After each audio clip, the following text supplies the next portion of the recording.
Hello, dear PGT candidates. Welcome back to my Grammar for Success channel. I am Koresh Babu, a retired lecturer in English from Hyderabad. In this video, I am going to give you a brief roundup of poems part 1. I therefore request all of you to watch this video till the end without skipping it in the middle. I also request all of you to consider subscribing to my channel and also sharing this video with all your friends who are also going to take the PGT examination on the 28th of this month. Thank you so much. Now let's get into the video. In this video, I'm going to give you the summary of the first 11 poems, and in the second video, I'm trying my best to give you the summary of all the remaining poems. Contents here they are mentioned. William Wordsworth's The Solitaer Reaper, The World is Too Much With Us, A Slumber Did My Spirit Seal, The Education of Nature, My Heart Leaps. So these are all the poems of William Wordsworth. And then comes John Milton's two poems are also I'm going to deal with in this video on Shakespeare and on time. Okay, and next William Blake's poems are also there. The Schoolboy, The Chimney Sweeper, The Divine Image, A Poison Tree. I'm going to deal with all these 11 poems in this part 1 video. Now let me take up each and every poem one by one. Okay. The first poem here is The Solitaer Reaper, written by William Wordsworth, and all of you know pretty well about this beautiful poem. So I'm going to give you the brief summary of this beautiful poem. Yes, pay a very good attention to this. Here you pay attention. A Highland girl, Highland means the Highlands of Scotland. So in Scotland, you can find some highlands, okay? And here the Highland girl means the girl belonging to these highlands, okay? So that is why it is directly mentioned in this way, a Highland girl, okay, sings while reaping in the field. So while harvesting the field, while cutting the crop, what was she doing? She was singing a song, and her song is melancholic, but her song is melancholic. Melancholic means very unhappy or very mournful, okay, and hauntingly beautiful. Hauntingly beautiful means persuasively beautiful or impressively beautiful, or in other words, forcefully beautiful. That means, you know, wherever you go, you can listen to that song, and that song will be resonating in your mind. It will be echoing in your mind. So that is why it is called a hauntingly beautiful song. Her song is not only melancholic, but it is hauntingly beautiful. Okay, the poet does not understand the words. That means, no, the poet cannot understand the meaning of the words of that song. Even then, he feels deeply moved. He feels deeply moved means he feels very much enthralled or inspired or motivated by that song. Though he does not know the meaning of that song or the meaning of the words of that song, he has become very much thrilled. He has become very much enthralled. Enthralled means, you know, mesmerized, in other words, you can say. And he imagines it may be about some loss or sorrow.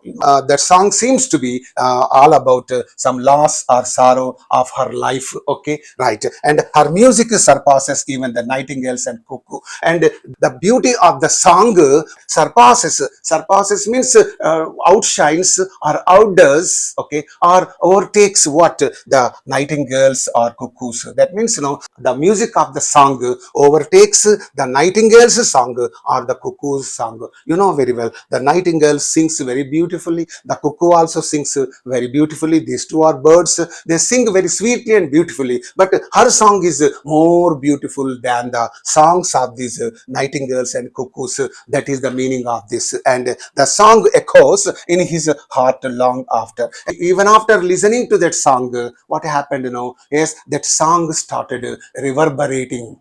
That song started resonating or resounding in his heart of hearts wherever he went. So that is the greatness of this song.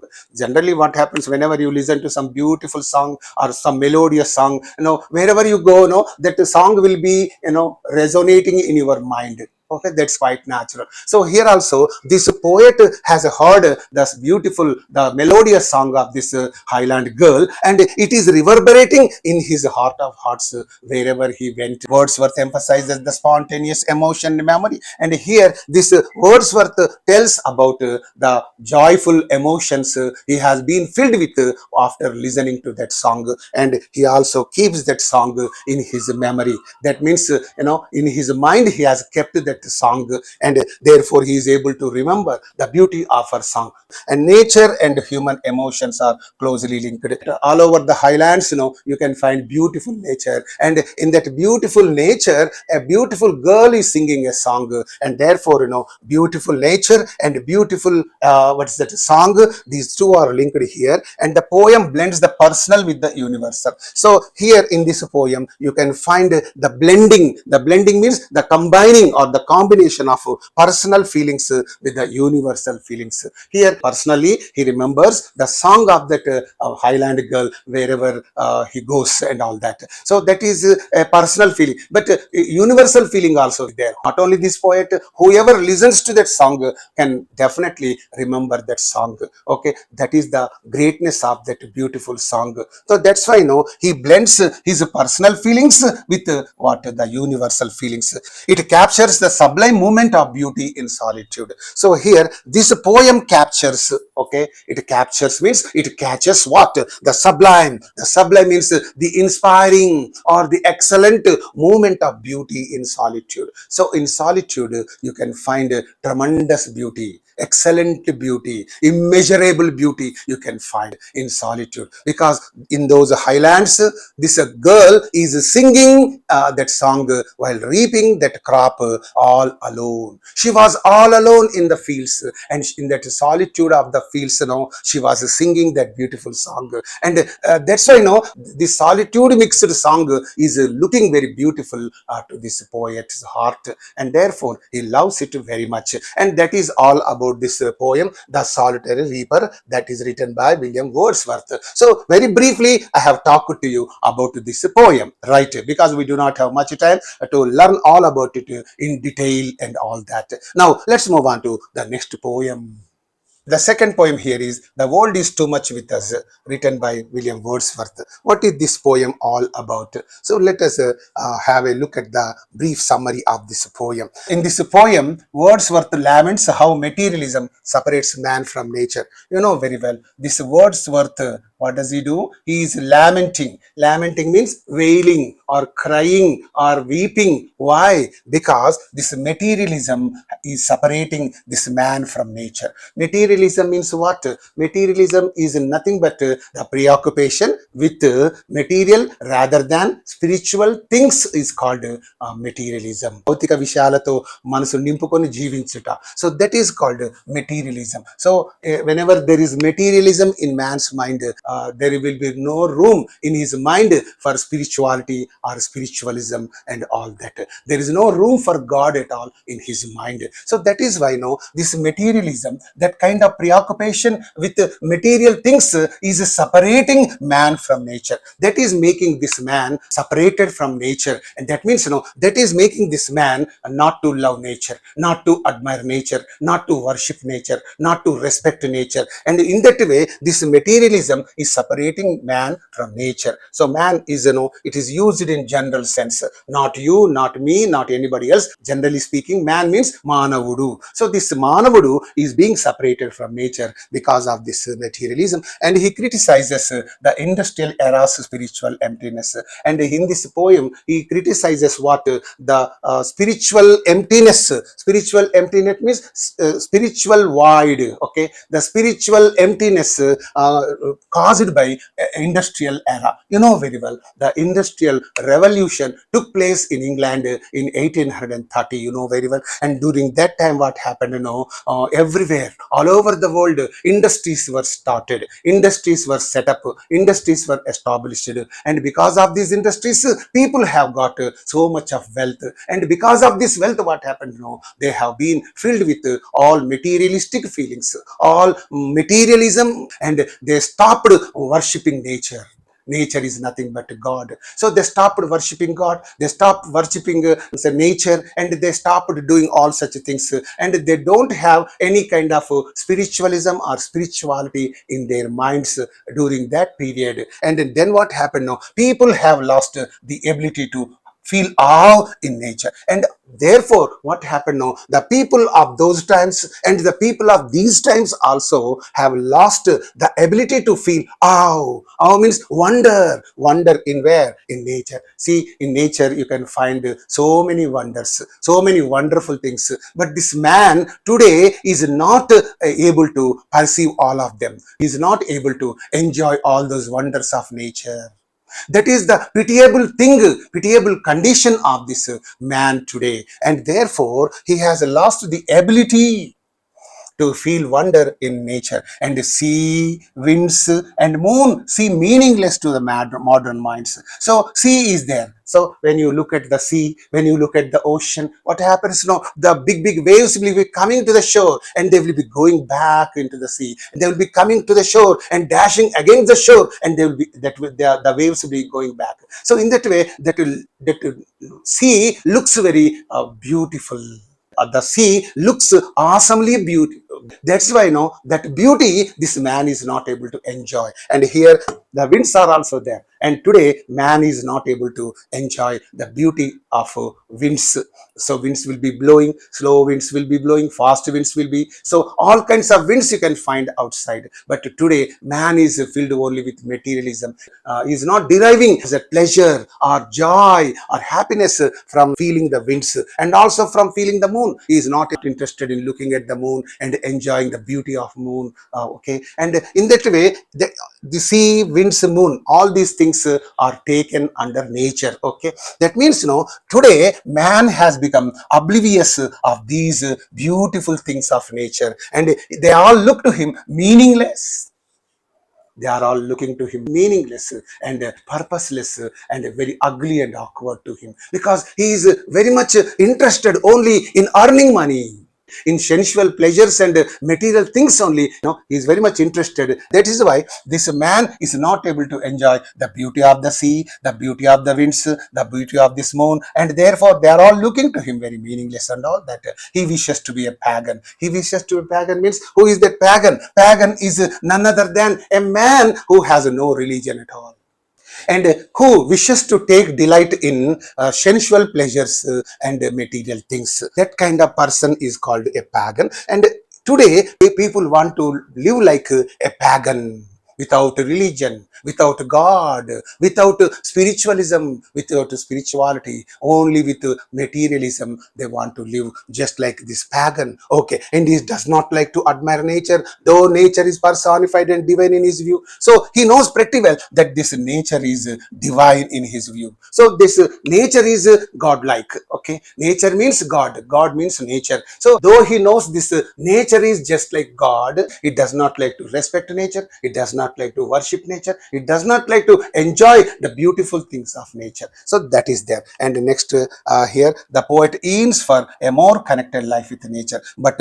here the poet wants all the people to have more connected life with nature, and he believes material wealth has dulled human sensibility. So this material wealth is there, the wealth of this world. What happened? It has dulled. It has dulled means it has benumbed what?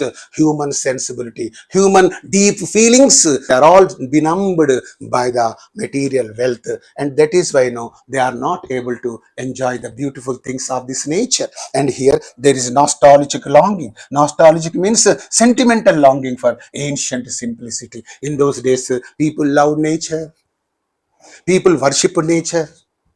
People were very happy and joyful and cheerful, living, getting connected with nature and living with nature. And that was so nice and all that. That was ancient simplicity. And therefore, this poet now wants that kind of ancient simplicity. He is longing for that.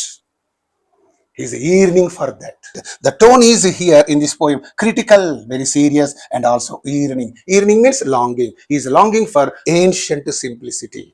Once upon a time, people loved nature, respected nature, worshipped nature, and they had their life connected with nature, and they were very happy and joyful. But today, man is not getting connected with nature. He is not able to love nature, respect nature, okay, live with nature, and therefore he is missing all the joys of this nature, and he is therefore living like a pagan, and all these beautiful things of nature are becoming just meaningless to him, and that is the materialistic life this modern man is living. So that's why he is criticizing this modern man because of his materialism. So this is all about this the world is too much with us. That is all about this poem. And now let's move on to the next poem. Third one, A Slumber Did My Spirit Seal, again by William Wordsworth.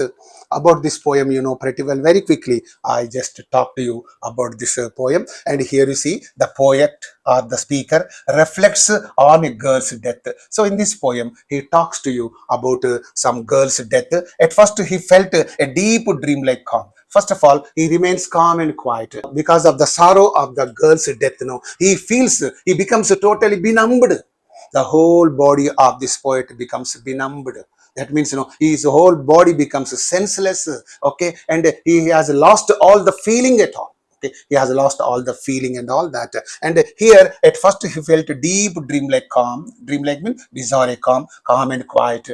Now he realizes she has merged with nature, and after our death, you know very well, we just get merged with nature. We have come into this world from nature, and after death we go back into nature. So this is called merging with nature, coming from nature and going back into nature. So that is quite common. Okay, and here he realizes that girl has merged with nature, and she's beyond changes of time and age. And after she has become merged with nature, what happens? Nothing can dominate her. Nothing can control her. Neither this time nor this age. Can this time change her? Can this time affect her? Can this age affect her? No, neither time nor age can affect this dead person. No longer feeling or moving. So in that dead girl, you can find no feeling, no moving, and she lies in the earth. You know very well. In the earth means it is a part and parcel of this nature. Nature, earth means nature, nature means earth. So she has become a part and parcel of this earth. The poem moves from peace to stark realization. So first of all, after the death of this girl, the poet remains calm and quiet. He remains peaceful, and later on he comes to know the reality, that is the stark reality, the naked reality. What is the naked reality? That man comes from nature into this world, and again he goes back into nature. That is the stark reality. That is the stark realization. And here, and it shows how death stills both body and time. You know very well. This death stills means makes silent both body and time. So after death, body remains silent and time also remains silent. Death is really powerful, and this calms this body, calms this time. Therefore, this body becomes incapable of doing anything. This time also becomes incapable of doing anything. So there is an underlying sense of acceptance and awe. So one has to accept this truth, this naked truth. This death makes silent not only this body but also this time, and therefore there will be no movement in this body. There will be no movement in this time, and this is what the naked truth, and one has to accept this truth. It is short but profound in emotional depth. You can find emotional depth, deep emotional feelings you can find in this poem. Themes of love, mortality, nature are central. So in this poem, theme of love is important. Mortality means having death. That is very important. And here nature is also very important, and they are all central to this poem. So this is briefly all about this poem, A Slumber Did My Spirit Seal. Okay, and already I have given elaborate explanation about this poem, and therefore I need not dwell more and more on this poem. Okay, and now let's move on to the next poem, The Education of Nature. So this is also a very important poem written by William Wordsworth.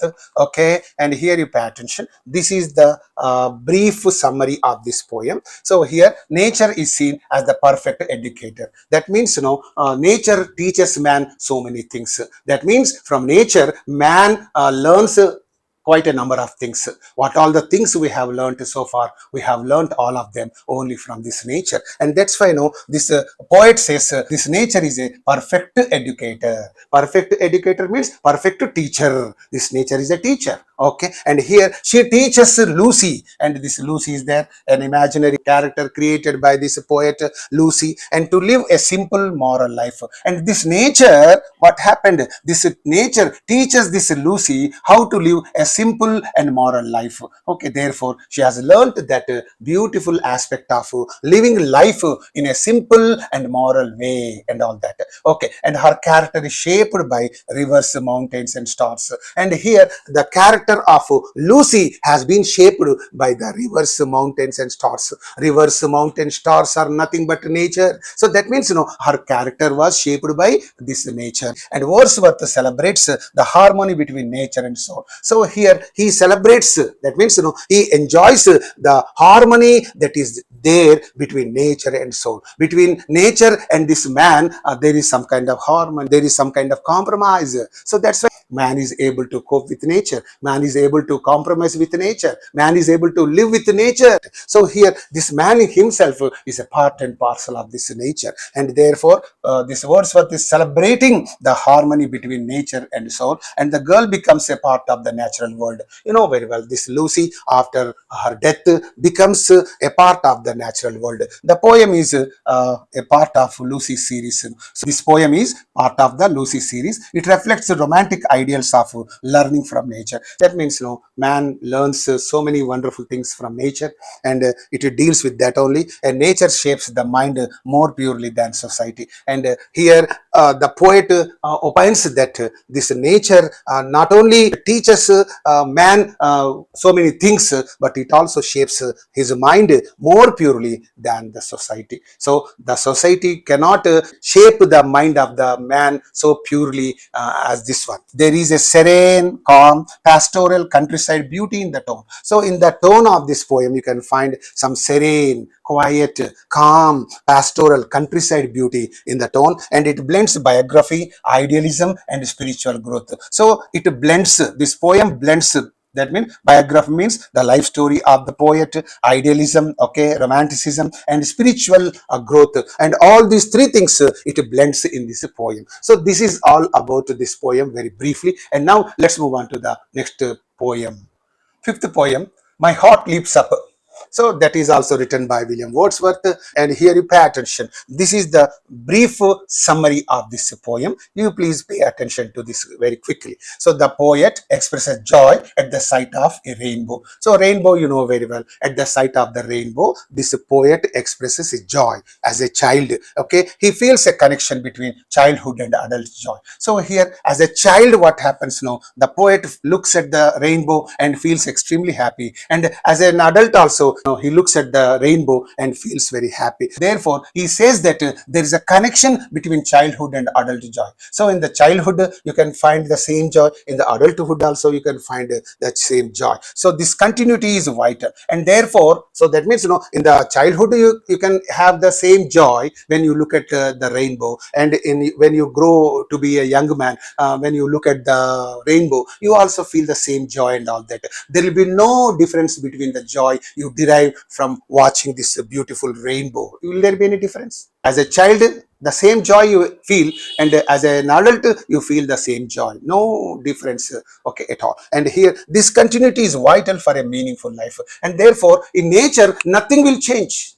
Everything will be constant. So that's why this continuity is vital for a meaningful life. So to live a meaningful life, this kind of continuity is very important. He declares the child is the father of the man. Okay, the rainbow symbolizes natural beauty. Rainbow means natural beauty and natural wonder, and his happiness lies in maintaining childlike awe. So he wants to maintain the same childlike awe. Childlike means innocent wonder, innocent joy, even when he grows up to be an adult and all that. పెద్దవాడయ్యాక కూడా ఆ చిన్ననాటి ఆనందాన్ని అలాగే ఆనందించాలి, ఆస్వాదించాలనుకుంటూ ఉన్నాడు. It is a short lyric celebrating constancy in emotion. Constancy means steadfastness. So he wants to maintain the same constancy in this emotion. As a kid, as an adult. So between the joys and sorrows, there will be no difference at all. Everything will be as it is. When you are a child, the joy is the same. When you are a young man, then the joy is the same. So there is nothing different at all. So nature continues to inspire across life stages. So according to the life stages, it will be inspiring this man. Okay, and it will be teaching man so many things, isn't it? When you are a kid, it will teach you so many things. When you are a young boy, it will teach you so many things. When you are a grown up adult, then it teaches you so many things. When you just enter the old age, this nature will teach you so many. So at all stages of human life, this nature will be teaching you so many wonderful things. Then you have to take all those lessons from this nature, and you have to live with nature and enjoy this life and all that. And here you pay attention, the tone is reverent. Reverent means respectful and emotionally charged, that emotionally motivated. The tone is respectful and emotionally charged means emotionally motivated and all that. It emphasizes innocence and natural spirituality. So this poem emphasizes innocence, very well, simplicity. This is all about this poem, My Heart Leaps Up. And now you move on to other poems. On Shakespeare. The sixth poem is On Shakespeare, written by John Milton. And here you pay attention. This is very briefly about this poem. And Milton praises Shakespeare's enduring poetic genius. So this John Milton is there. He praises whom? Shakespeare's enduring means everlasting or lasting. Okay, poetic genius, poetic intellect, and all that. So this Shakespeare had wonderful poetic genius, wonderful poetic intellect, that is enduring poetic genius. Enduring means eternal or lasting poetic genius. So this Milton praises that Shakespeare's enduring poetic genius. He says Shakespeare needs no physical monument. Monument means what? Some kind of memorial and all that.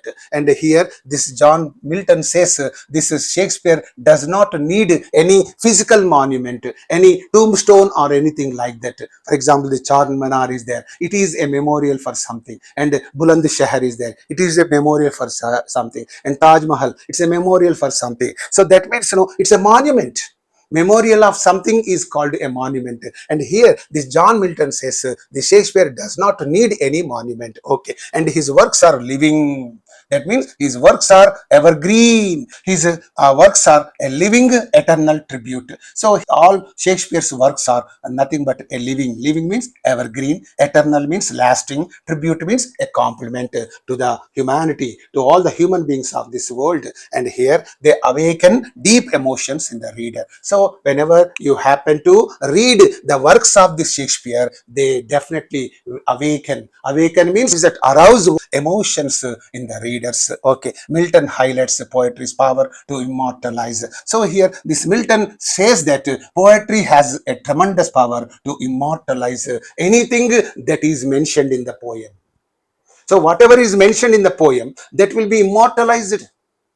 Through poetry, the people have immortalized their beloveds, their great ideals and all those things. And therefore, even today, somewhere in 1530, Shakespeare lived there and he wrote so many dramas and all that. So in the 16th century, but even today, even in the 21st century also, still we the people are reading his dramas, his poems, and we are deriving some kind of pleasure out of them. We are learning so many things from his poems, from his dramas and all that. That means, and Milton highlights poetry's power. That is, he emphasizes the poetry's power to immortalize. Immortalize means to make anything immortal. Okay, right. And he respects the inner life Shakespeare has stirred. So here this John Milton respects the inner life that has been stirred by Shakespeare. John Milton says that he has some inner life, that inner life of this John Milton has been stirred by Shakespeare. Stirred means stimulated by Shakespeare, motivated by Shakespeare. Therefore, this John Milton was also able to write so many wonderful poems and all that. And art for Milton transcends death and time. That means, this art is there. Poetry comes under art, and therefore art for Milton, what is that? It transcends. That means it goes beyond death and time. That means, for this art, there is no death and there is no time. That's the meaning. కళకు మరణము లేదు, కాలము లేదు. ఎప్పుడో 500-600 ఏళ్ల క్రితం రాసిన కథలు, డ్రామాలు, కవితలు ఈనాటికి ప్రజలు చదువుతూ ఆనందించడం లేదా? Does it have any time? It has no death, it has no time, right? The poem is a eulogy and a tribute. So in that way, this on Shakespeare is a beautiful poem. It is a eulogy. Eulogy means it's a total praise of Shakespeare, and it is also a tribute. Tribute means, again I have told you, that compliment or homage, anjali ghatiంచుట or compliment, abhinandinchuta, something like that. Tribute, you know very well. It shows admiration from one genius to another genius. So this poem tells us about the admiration from one genius. Milton is a genius and Shakespeare is also a genius. John Milton is a poetic genius and Shakespeare is also a poetic genius, and therefore it shows admiration. It shows some praise from one genius to another, from John Milton to William Shakespeare. And here Shakespeare's greatness is felt more than seen. So even today you can feel the greatness of Shakespeare through his dramas, through his sonnets, and you can feel his greatness. Okay, you may not see his greatness with the naked eyes, but you can only feel. కల్లార నీవు ఆయన యొక్క ఘనతను, ఆయన గొప్పతనాన్ని చూడకుండవచ్చు కాక, కానీ ఇగో ఆయన యొక్క గొప్పతనాన్ని మనము ఇప్పుడు ఫీల్ కాయిదాం. After reading many of his dramas, you can feel his greatness. After reading The Tempest, after reading The Twelfth Night, you felt his greatness. Only through his writings, only through his poems, you can feel his greatness. But that greatness you may not be able to see with your naked eyes. That is the meaning. Okay, this is all about On Shakespeare, written by John Milton. And now you move on to the next poem. Seventh one, On Time, written by John Milton. And here, this is the small summary of this poem. What is the central idea of this poem? On Time means time is seen as a destroyer of worldly things. Okay, this time can destroy the worldly things. Worldly things means things that pertain to this world, things that belong to this world. ఈ ప్రపంచానికి చెందిన వస్తువులన్నిటినీ సర్వనాశనం చేసేటటువంటిది ఈ కాలమే. You have seen Ozymandias. What happened? Because of time, what happened? That statue of Ozymandias was shattered and it was lying on the expansive sands and all that, you know very well. So here, time is a great destroyer of worldly things. The poet calls on the soul to rise above it, but he is asking the soul, human soul, to rise above the time. The poet wants the soul of man to rise above this time. That means, he's asking the soul of man to rise above this time so that it cannot destroy the soul. ఈ సోల్ను జయించకుండా ఉండగలందులకు ఇగో ఈ టైమును మించి జీవించవాలి అంటున్నాడు. This time can destroy only the worldly things but not the soul. This soul belongs to God. So this time cannot destroy the soul. He is asking man to rise above it. He should be remembered forever. మనుషులను కూడా కాలం చంపేస్తుంది, వాడు పాతి పెట్టబడతాడు. కానీ వాడు చేసిన గొప్ప పనులు ఏవైతే ఉంటాయో కాలమును మించి ఉంటాయి. ఎప్పుడో చేసిన పనులు ఇప్పటికీ మనం గుర్తుపెట్టుకోగలుగుతాం. That is there. That means, today you remember Socrates, who lived long ago. Why do you remember Socrates? Means his soul has what is that? Surpassed this time. కాలం అతని ఆత్మను నశింప చేయడం లేదు అంటే అర్థమైంది, అతని గొప్పతనాన్ని అది నశింప చేయడం లేదు. ఇగో ప్రాపంచిక వస్తువులని కాలం నశింప చేస్తదేమో, కానీ మనుషుల యొక్క గొప్పతనాన్ని, గొప్ప పనులను అవి నశింప చేయలేదు. That is what he says. Therefore everybody should rise above this time. Means we must live a good life, okay, a memorable life. That is there. Earthly pleasures are fleeting and corrupt. Earthly pleasures means the pleasures belonging to this world are fleeting. Fleeting means passing by very quickly. They don't stay with you forever, and they are all corrupt. Corrupt means they will spoil the people. Okay, and true spiritual joy lies beyond time's grasp. And true spiritual joy. So whenever the man has got this spiritual joy, this spiritual joy is above this time. Igo ప్రాపంచికమైన సుఖాలన్నీ కూడాను మనిషిని చెడగొడతాయి, అవి కాలంతో గతించిపోతాయేమో, కానీ true spiritual Joy, నిజమైన ఆధ్యాత్మిక ఆనందం అనేది మాత్రము కాలాతీతమైనటువంటిది. This time cannot kill it. This time cannot destroy this spiritual joy. So that is the power of this spiritual joy. It can destroy only the worldly things, but it cannot destroy the spiritual joy. So here Milton envisions heaven as a place for free time. Okay, and here John Milton envisions. Envision means envisages or visualizes heaven as a place free of time. He seeks divine perfection and eternal bliss is in heaven only one can find divine perfection, divine excellence, and also eternal bliss. Eternal means everlasting bliss. Bliss means happiness, joy, enjoyment, and all that. Okay, and the tone is solemn. The tone of this poem is serious and philosophical. Philosophical means logical or rational. Okay, that time is a test, not an end. He says it's only a test, but not an end. So time is not an end, it's only a test. He invites readers to focus on eternal truth. Through this poem, he is requesting all the readers to focus only on eternal truth. That is, the spiritual joy is immortal, whereas the worldly things are mortal. ఇవన్నీ mortal, కానీ ఇది ఒకటి మాత్రం immortal అయిన దాన్ని time ఏమీ చెయ్యలేదు. So he invites readers to focus on eternal truth. Themes of transience means impermanence, shortness and salvation dominate. Okay, dominate means control the poem. So in this poem you can find the theme of impermanence. You can also find the theme of salvation, redemption. So this is all about John Milton's on time. Okay, and now you move on to other poems. Eighth one, The Schoolboy. This poem has been written by William Blake. It is my favorite poem, and I taught this poem for so many years for the degree college students and junior college students and all that. And here you pay attention. This is the brief summary of this poem.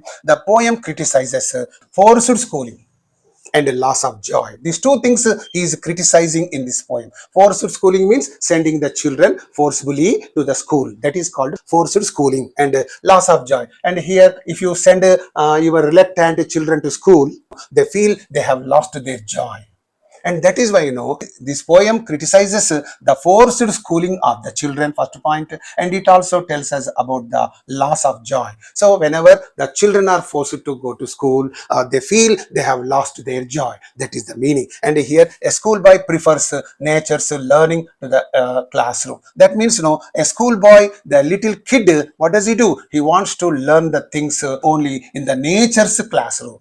That means, the schoolboy prefers learning things from nature, but not from the teacher in the classroom. That is there. And formal education is likened to a cage. This formal education is compared to a cage, because, whenever the children are forced to go to school, what happens, the children will be sitting in the school or in the class with so much of tension, with so much of anxiety and all that. And therefore, they feel that they are kept in the cage. That is there. బలవంతంగా పిల్లల్ని school పంపిస్తే స్కూల్లో వాళ్ళందరూ కూడాను మరి ఒక cage పంజరంలోని పక్షులాగా ఫీల్ అవుతుంటారు. And the child's spirit is stifled by discipline. So whenever the children are sent to school forcibly, what happens now? They feel they are subdued by the discipline, because in the school there will be discipline. You cannot do whatever you like, you cannot move freely, and you cannot do anything freely and all that. And there the children feel that they are subdued by discipline. And therefore, this kind of discipline the children don't like. This kind of cage like schooling is not liked by the children, and they don't want to learn the things in the classroom, but they want to learn the things only in the nature's classroom, not in the real classroom. They don't want to lose their childhood joys and all that. And here you pay attention. Nature offers freedom, inspiration, and real learning.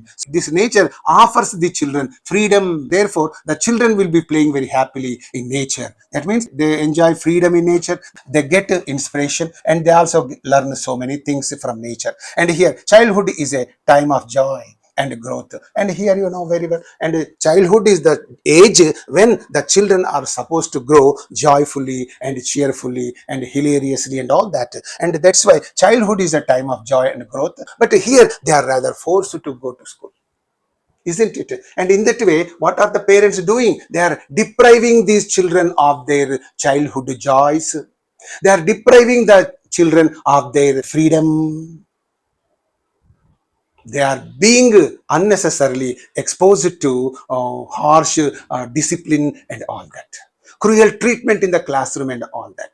And that's why the children think that they are losing all their childhood joys and all that, and that they don't like at all. And here, if children are oppressed and society with us too, if children are oppressed means troubled, forced to go to school, then what happens? Society with us. Society with us means society becomes weak. The children will grow up with so much of tension, so much of anxiety, so much of ill feeling and all that. They rebel against their parents. With a rebellious nature they grow up. వద్దంటుంటే కూడా school పంపించిన అని చెప్పి తల్లిదండ్రుల మీద కసి, టీచర్ల మీద కోపం, ఇవన్నీ కలగలుపుకొని వాట్ హ్యాపెన్స్ నో పెరుగుతారు. కాబట్టి the society Withers means it becomes week. And here Blake links nature, freedom and development. Okay, Blake links all these three things: nature, freedom and development. And the tone is rebellious. Here the school boy is revolting against the school routine, going to school at 8 o'clock and coming back in the evening at 5 o'clock, and no play, nothing, no childhood joys at all. So that's why this school boy is very much worried and he doesn't like to go to school at all. Okay, and the tone is rebellious and reflective, thoughtful. It appeals for educational reform and empathy. So here this poem is appealing for educational reform. That's why in the USA what happens for the little children, there will be no teaching at all. They are allowed to play different games and all that. Therefore the children want to go to school every day. Only through games what happens, the teachers will teach them so many things. So that's really very good educational system, because my grandson is there. He has learned so many things. He tells you so many things about this universe, about the solar system. మేమంత ఏజ్లో ఉన్నప్పుడు మాకు solar system అంటే కూడా తెలియదు. వాడు solar system తెలుసు, solar సిస్టంలో ఉన్నటువంటి ఆ యొక్క ప్లానెట్స్ అని తెలుసు, వాడికి ఏ ప్లానెట్కి ఎన్ని మూన్స్ ఉన్నాయో తెలుసు, ఎంత దూరంలో ఉందో తెలుసు, సన్లైట్ ఎన్ని నిమిషాలు అక్కడ రీచ్ అవుతుంది. All such details he knows pretty well, because there's is a practical education. అలా ప్రాక్టికల్గా చెప్తారు కాబట్టి పిల్లలు అసలు బోర్ కొట్టదేం బహుశా నాకు అనిపిస్తుంది. That was so fantastic and all that. Right. And anyway, this William Blake, through this poem, appeals for educational reform and empathy. Empathy means fellow feeling. He's requesting all of you to have fellow feeling. That means you must have some sympathy for the little children. And this is all about this poem. And now you move on to other poems. Ninth one, The Chimney Sweeper. And here you pay attention. This is all about the summary of this poem. And very briefly, I'll talk to you about this summary. A child chimney sweeper. In those days in England, little children were employed to clean or to sweep the chimneys. So in those days, in every house there used to be, even today also in the cold countries, in the hall there will be a chimney. So because they are all cold countries, so fireplace will be there. Will be all the inmates of the house will be seated here, and there will be a fireplace, and they will be putting some coal and all that. So because of that coal, that will be burning, and that will be giving out some warmth. ఆ hall అందరు కూర్చుంటారు, అక్కడ fire place ఉంటుంది, అందులో బొగ్గులు వేస్తారు, అది మండి మీదికి అంతా పొగెళ్ళిపోతుంది, మనకు వెచ్చగా ఉంటుంది ఆ రూమ్ అంతా. Those days there were no ACs and heaters and all that. So therefore there were only chimneys, పొగగొట్టాలు ఉండేటటువంటి చిమ్నీస్, పొగబోతందుకు ఉండే గొట్టం పొగొట్ట. This is called chimney. So what is that? The little kids are employed for this job.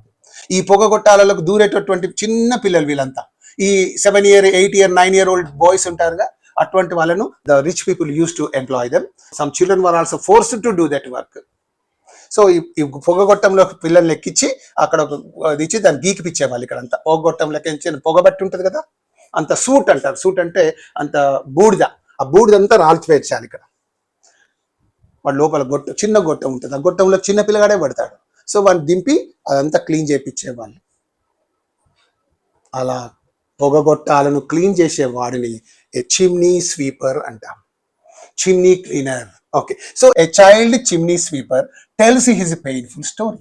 In this poem, this William Blake tells us about the painful story of this chimney sweeper, and his innocence is exploited by harsh reality. So he was an innocent boy. This chimney sweeper was an innocent boy, and his innocence was exploited, misused, abused by harsh reality, cruel reality. Religious hope is used to justify suffering. And here, when they revolted against the rich, then what happens now? They used to take the help of the religious things and all that. ఎవరన్నా పిల్లలు ఎదురు తిరిగితే ఏందనుకున్నావు, ఇలాంటి సేవ చేస్తేనే నీకు మంచి కలుగుతుంది, దేవుని దీవిస్తాడు, అలా చెప్పి పిల్లవాడిని. అందుకే religious hope is used to justify suffering, support their suffering. ఇలా నువ్వు కష్టాలు పడితేనే దేవుడు నిన్ను మరి దీవిస్తాడు, లేకుంటే నీకు సహాయం చేస్తాడు, సంథింగ్ అలా. And here an angel promises happiness after death. ఇంకేమంటారు వాళ్ళు అక్కడ వాళ్ళు? The rich and the wealthy use to tell these children that an angel would promise happiness after death. నువ్వు ఇలాంటి పని చేస్తే చనిపోయాక మరి స్వర్గంలో నీకేమవుతుంది, ఒక దేవదూత వచ్చి నీకు ఎంతో సంతోషాన్ని ఇస్తుండు అది చెప్పి. సో అట్లాంటి మతపరమైన విషయాలు వాళ్ళకి చెప్పి వాళ్ళ చేతి ఎడమైన పనులను చేయించే వాళ్ళు ఆ రోజుల్లో. అందుకే Blake criticises society's and church's hypocrisy. Is criticising this hypocrisy of the church. ఏమయ్యా దేవుని మాటలు చెప్పి పిల్లల్ని ఇబ్బంది పెడతావా అని చెప్పి is criticising the church's hypocrisy and society's hypocrisy. He uses irony to highlight injustice. So much injustice was caused to these chimney sweepers in those days. The poem reflects innocence corrupted by labor. In this poem you can find the innocence of the chimney sweepers. Not only one or two, hundreds of chimney sweepers all over the western countries. There used to be only the chimneys. అందరి ఇళ్ళలో చలికి తట్టుకోవడానికి chimneys కట్టుకునేవారు ఆ రోజుల్లో. ఇళ్ళని అట్లనే ఉండేవి. ఆ చిమ్నీలో బొగ్గులు వేసేసి కాలుతున్నప్పుడు వెచ్చగా ఉండి దాని చుట్టూ కూర్చునేవారు అనుకుంటారు, చలిగాచుకునేవారు. సో అలాంటప్పుడు అందుకే ఇక్కడ what is the poem reflects innocence of these chimney sweepers and corrupted by labour. అయ్యో, so their labour was corrupted. Their labor was misused, abused by the rich and the wealthy, right? And children suffer silently under adult control. Under adult control, children suffered really silently.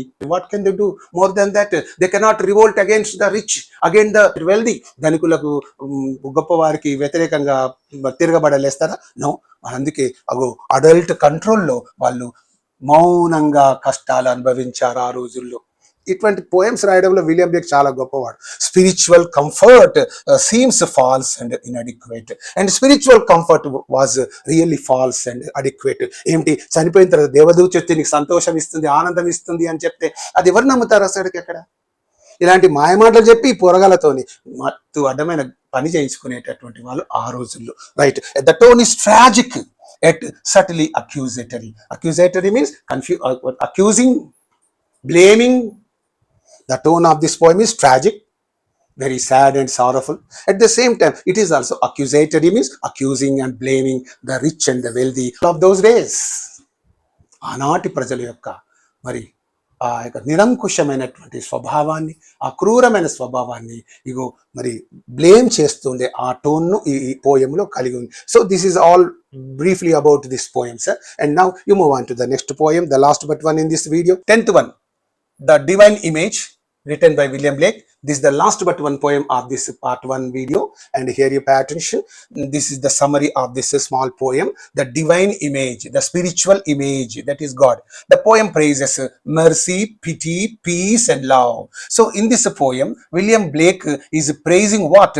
These 4 great virtues.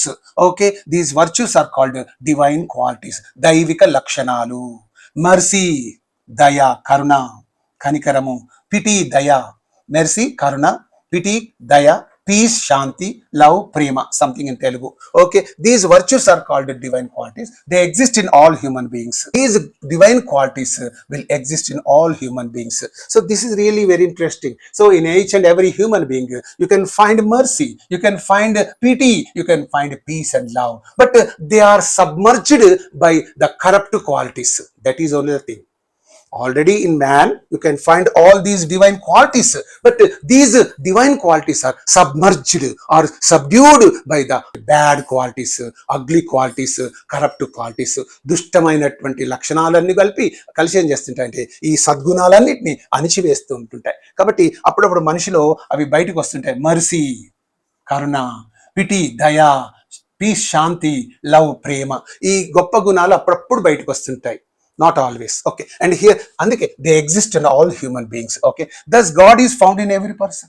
Since these great qualities are in every person, you can firmly say that God is existing in every person. ఈ సద్గుణాలన్నీ ప్రతి మనిషిలో ఉంటాయి కాబట్టి దేవుడు ఈ ప్రతి మనిషిలో ఉంటాడు. ఎందుకంటే they are the qualities of God. అది దైవిక లక్షణాలు, దేవుని లక్షణాలు. దేవుని లక్షణాలు కలిగి ఉన్నామంటే దేవుడు నీలో ఉన్నట్టే కదా. That is what he tells you here. Blake promotes universal brotherhood and compassion. So universal brotherhood, that means all men in this world are just like brothers of a family. He also promotes what? Compassion. And all the people of this world must show compassion towards one another. ఈ ప్రపంచంలోని మనుషులందరూ ఒకరి పట్ల ఒకరు మరి compassion, కరుణ చూపించాలి, దయ చూపించుకోవాలి. కంపాషన్, దయ, కరుణ. అవి ఒకరి పట్ల ఒకరు చూపించుకుంటేనే you can make this world a beautiful world. పక్కవాడంటే నీకు నచ్చనే నచ్చదే, మరి ఎట్లా? వాని పట్ల కంపాషనే లేదా నీకు? అందుకే Blake is promoting universal brotherhood and compassion. He challenges religious dogma and exclusivity. So he is challenging these religious dogmas, religious doctrines, religious principles and all that. And he is also criticizing the exclusivity. Exclusivity means getting yourself separated from the remaining society. మిగతా ప్రపంచం నుంచి నువ్వు వేరు చేసుకొని ఉండడం, that is called exclusivity, right? And all people regardless of race, religion, share God. So all people in this world regardless of race and religion share God. God is for all, whether you are a black man or a white man, whether you are a high caste man or low caste man, whether you are a poor man or rich man, whoever you may be, God is for all. God is for all. That's why here says all people, regardless of race or religion, share God. That is the tone is gentle and it is optimistic. Optimistic means, is full of hope and all that. And it blends theology with humanism. Humanism is humanity, manavatvamu. Theology means matamu. So here this theology is mixed with or blended with humanism. మతం అనేటటువంటిది మానవత్వంతో కలిపివేయబడింది ఇక్కడ. కాబట్టి మతం అంటే ఏమిటి? మానవత్వంతో జీవించడం, అదే గొప్ప మతం. ఈ మతాలను ఉత్తాయి అన్ని మనిషి తమ స్వార్థం కోసం సృష్టించుకున్నాడు.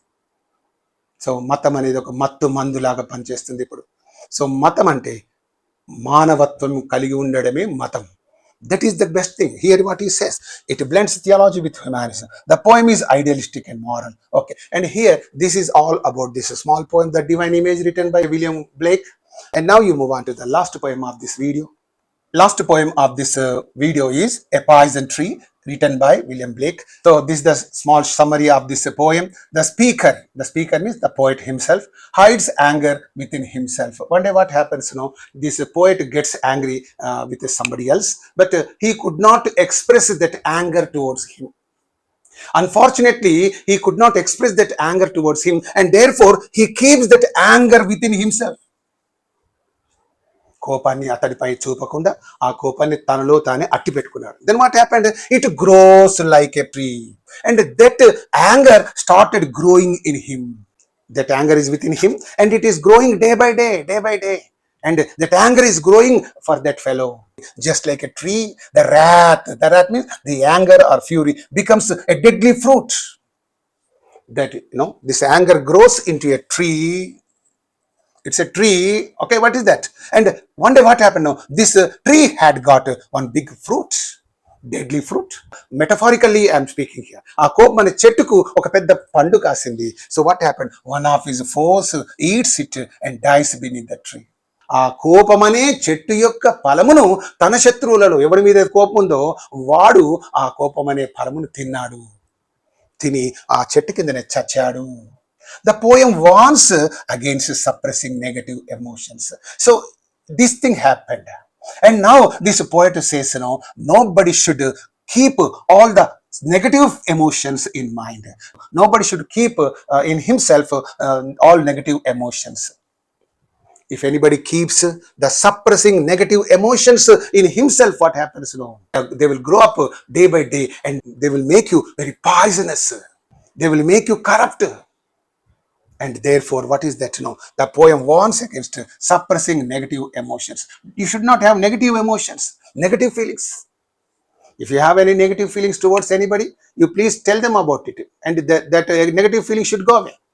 అప్పుడప్పుడు కొట్లాట వచ్చినప్పుడు మనకి పగ ఉంటుంది. ఎట్లా అంటే ఆ పగ అనేది వాని మైండ్లో పెరుగుతూ ఉంటుంది. ఛాన్స్ కోసం ఎదురు చూస్తుంటాడు. ఏదో ఒక ఫైన్ మార్నింగ్ వీడు ఏంటంటే పగ సాధించేస్తారు. అప్పుడు పోలీసులు వచ్చి వీని పట్టుకొని ఆ చెంచాలు కూడా జైలు వేసేస్తారు. ఇక వీని లైఫ్ అప్పుడు ఇట్లా ఉంటుంది. భార్య ఎటుపోతుంది, పిల్లలు ఎటుపోతుంటారు. ఎందుకు అది పగ సాధించి ఏం చేస్తాం? కోపాన్ని పెట్టుకొని ఏం చేస్తాం? So that's why one should not have negative feelings or negative emotions in oneself. You should not suppress your negative emotions, but exhibit them. నీకు కోపం ఉంటే నీ మీద కోపం ఉంది రాబాయి, నాకు మంచిగా అనిపిస్తలేదు అని సారీ చెప్ప, సరే వాడు సారీ చెప్పించుకొని అట్లా నీ పగను అంటే నీ కోపాన్ని చల్లార్చుకోవడానికి ట్రై చేయి. You must try to quench your anger. Instead, if you grow your anger like a tree, it will bear deadly fruit, and if anybody eats that deadly fruit, he will die. కాబట్టి కోపం అనే దాన్ని నీ మనసులో పెంచి పోషించుకోకూడదు. Negative feelings ని నీ మనసులో పెంచి పోషించుకోవద్దని మంచి message give. It uses extended metaphor to show their consequences. If you have the negative emotions in your mind, what happens now? They will have their own negative consequences, right? There is a moral about honesty and forgiveness. So you must forgive your neighbors, you must forgive those that have caused harm to you. You must forgive those that have caused harm to you. నీకు అపకారం చేసిన వాడిని నువ్వు క్షమించాలి. చిన్నప్పుడు ఏదో పోయి ఉండే, అపకారికి ఉపకారం నెపమన్నక చేయువాడు నేర్పరి Sumathi. Some poem I can't remember. చిన్నప్పుడు 5వ తరగతి 6వ తరగతి చేసుకున్నాను. So what is that? There is a moral about honesty and forgiveness. So one should maintain honesty and forgiveness. And anger, if nurtured, turns destructive. If you have anger for anybody, that will turn destructive. That will make your life destructive. And Blake explores psychological and moral complexity, and the tone is deceptively calm but dark. So the tone of this poem is deceptively calm and dark, and reflects human nature and inner conflict. So here, whatever it is, in this poem, you can find some wonderful moral, that is, you must maintain honesty, you must maintain forgiveness. As long as these two good qualities are there in you, there will be no problem at all for you. There will be no danger for your life. So you can live happily, and others can also live very happily. So, and with this small video will come to an end. Thank you so much for watching this video. Hello dear PGT candidates, thank you so much for watching this video. If you have any problem, make a mention of it in the comment section. And tomorrow anyway you are going to take the examination. We don't have time to watch the second video if at all I upload it. So that is why I'm not going to upload the second video, and don't think otherwise. I wish you all the very best of luck in your examination, and thank you so much all of you.